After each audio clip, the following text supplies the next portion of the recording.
വിവോയുടെ compact phone ആയിട്ടുള്ള X200FE ഈ മാസം 14-നും 20-നും ഇടയിലുള്ള ഏതെങ്കിലും ഒരു ഡേറ്റിൽ ലോഞ്ച് ചെയ്യും. നമുക്ക് ഡിസൈൻ വൈസ് നോക്കുകയാണെന്നുണ്ടെങ്കിൽ Pixel 7 അതുപോലെ 14 S23 ആ ഒരു സൈസിലൊക്കെയാണ് ഫോൺ ഇറങ്ങുന്നത്. നമ്മുടെ കയ്യിൽ ഒതുങ്ങുന്ന ഒരു സെറ്റാണ്. മീഡിയാടെക്കിന്റെ 4nm പ്രോസസർ ആയിട്ടുള്ള 8 കോറുള്ള മീഡിയാടെക് ഡൈമെൻസിറ്റി 9300 പ്ലസ് പ്രോസസർ ആണ് വരുന്നത്. അത്യാവശ്യം കുഴപ്പമില്ലാത്ത ഒരു പ്രോസസറാണ്. എനിക്ക് ഒരു മീഡിയാടെക് പ്രോസസറിനോട് താല്പര്യമില്ലാത്തതുകൊണ്ട് തന്നെ ഞാൻ പല വീഡിയോയിലും ഈ പറഞ്ഞ പോലെ മീഡിയാടെക് ഉപയോഗിക്കുന്നതിന് പകരം സ്നാപ്ഡ്രാഗൺ ഉപയോഗിക്കാമായിരുന്നു എന്ന് പറയുന്നുണ്ട്. അത് ഈ ഒരു വിലയുടെയാണ് ഞാൻ അങ്ങനെ ഉദ്ദേശിക്കുന്നത്. ഈ സെറ്റിന് തന്നെ നമുക്ക് ബേസ് മോഡലിൽ ഒരു 55,000 രൂപയൊക്കെ പ്രതീക്ഷിക്കാം ഏകദേശം. ഇതുവരെ റേറ്റ് വന്നിട്ടില്ല. അപ്പൊ ഇപ്പൊ നത്തിങ് 3യും അതുപോലെ തന്നെ റെനോ 14 ഒക്കെ വില കിട്ടപ്പോൾ ഓൾറെഡി ഒരു 4,000-5,000 കൂടുതലാണ് നമ്മൾ പ്രതീക്ഷിച്ചെന്ന് വന്നിരിക്കുന്നത്. ഫോണുകളുടെയൊക്കെ വില കുറച്ചും കൂടി ഹൈ ആയിക്കൊണ്ടിരിക്കുന്ന സമയമാണ് നമുക്ക് മനസ്സിലാക്കാം. ഈ സാധനത്തിന് മിക്കവാറും ഒരു 55,000 ആ റേഞ്ചിലൊക്കെ വരാനാണ് സാധ്യതയുള്ളത്. അപ്പൊ ബാക്കിയുള്ള സ്പെക്കിലേക്ക് വരാൻ നമുക്ക് സ്ലിം ആൻഡ് ലൈറ്റ് ഫോണാണ്. ഞാൻ പറഞ്ഞ പോലെ തന്നെ നമുക്ക് കയ്യിൽ ഒതുക്കാൻ പറ്റുന്ന ഒരു ഫോണാണ്. നീറ്റ് ആയിട്ട് നമുക്ക് യൂസ് ചെയ്യാം. അപ്പൊ സോണിയുടെ സെൻസറോട് കൂടിയിട്ടുള്ള 50 MB മെയിൻ ക്യാമറ വരുന്നുണ്ട്. അതുപോലെ തന്നെ ടെലിഫോട്ടോ ക്യാമറയും 50 MB ആണ്. 2x ഒപ്റ്റിക്കൽ സൂമും കൊടുത്തിട്ടുണ്ട്.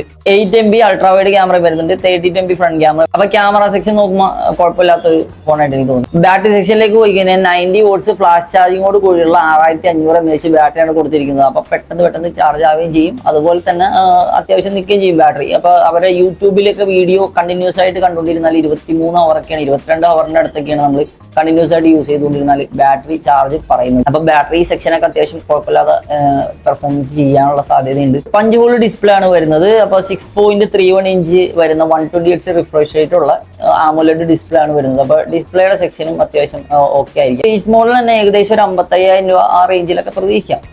അപ്പൊ സെറ്റിന്റെ ബാക്കിയുള്ള പെർഫോമൻസും കാര്യങ്ങളൊക്കെ സെറ്റ് വന്നതിന് ശേഷം നമുക്ക് കണ്ടെത്താം. ഈ റേറ്റിൽ ഫോൺ നോക്കുന്ന ആളുകൾ എന്നുണ്ടെങ്കിൽ ഒരു മിഡ് റേഞ്ച് ഫ്ലാഗ്ഷിപ്പ് ഫോണൊക്കെ ഉപയോഗിക്കാൻ ആഗ്രഹമുള്ള ആൾക്കാരുണ്ടെന്നുണ്ടെങ്കിൽ ഒരു മികച്ച ക്യാമറ കയ്യിൽ ഒതുങ്ങുന്ന ഒരു നീറ്റ് ഫോണായിട്ട് AMOLED ഡിസ്പ്ലേ ഒക്കെ ആയിട്ട് ഉപയോഗിക്കാൻ പറ്റിയ ഒരു ഫോണായിട്ടാണ് എനിക്ക് തോന്നിയത്.